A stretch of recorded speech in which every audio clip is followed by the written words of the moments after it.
So Samsung just briefly announced the brand new Samsung Galaxy Z Fold 2. Is it the perfect phone for architects in 2020? Today we're going to find out.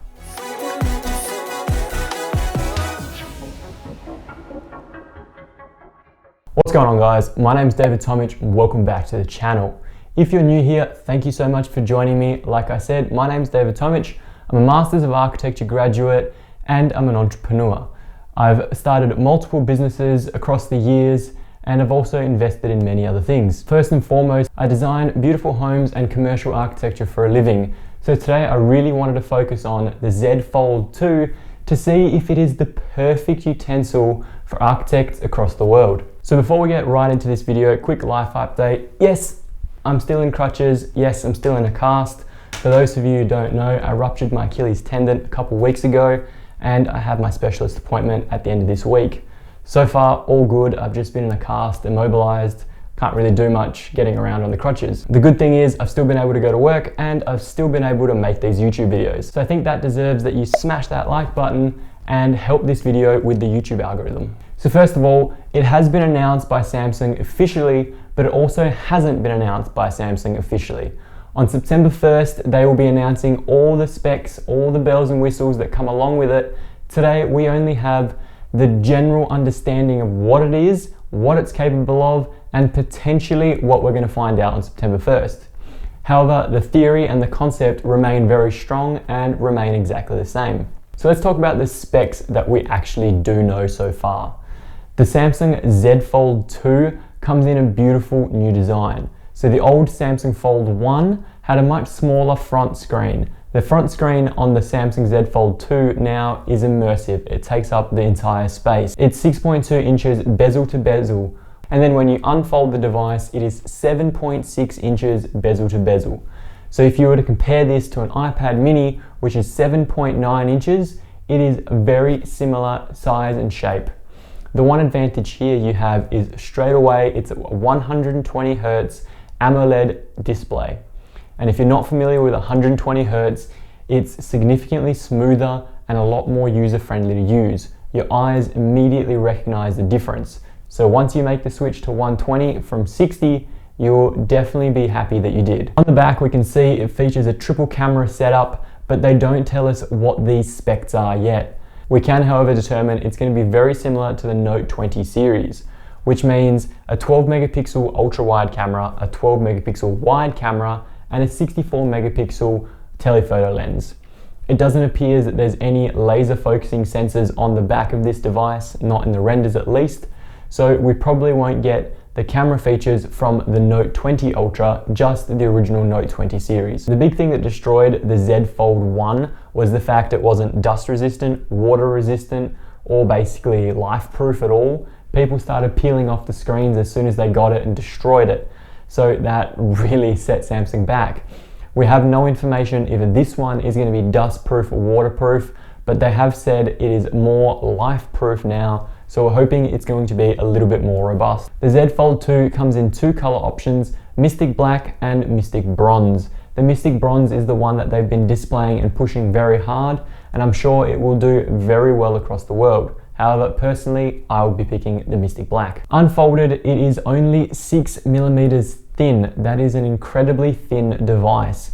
The S20 Ultra, what I'm filming on right now, is 8.8 millimeters, and once you put a cover on it, it's probably somewhere closer to 10 or 11, which means when you fold the Samsung Z Fold 2, it's only going to be in the ranges of 12 to 15 millimeters thick.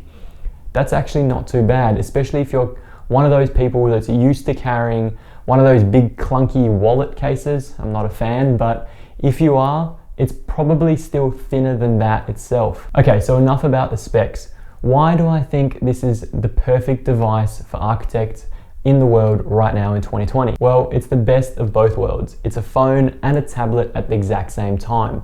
That means you have the luxury and liberty of using either or device and never having to forget one or the other. When you're on site or when you're meeting with a client, you can easily pull out your phone, unfold it, start drawing on it, start writing notes, or doing whatever you need like you would on your normal tablet. It would be nice to see the DeX feature incorporated into the Z Fold 2, which would allow it to turn into more of a PC style device, but I think that will probably be only available to when you actually do plug it into a computer. The triple camera setup on the back also gives you the luxury and liberty of photographing everything you need on site, be it the whole room, finer details, or just the generic site photo. I found that ever since I upgraded to the S20 Ultra, I no longer carry around my big heavy DSLR. In fact, I actually sold it and got rid of it. Now I use the S20 Ultra to capture all my site photos and even all my marketing photos. The ultra wide lens on the rear captures the entire room, which is perfect for getting those marketing shots or just getting everything in the one shot. The main camera is fantastic at capturing those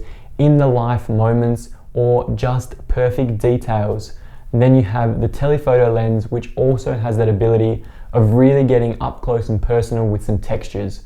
So all three cameras combined is like having a full DSLR kit in your back pocket. So the Samsung Galaxy Z Fold 2 is the perfect drawing device. It's a dual tablet slash phone. It has a triple camera.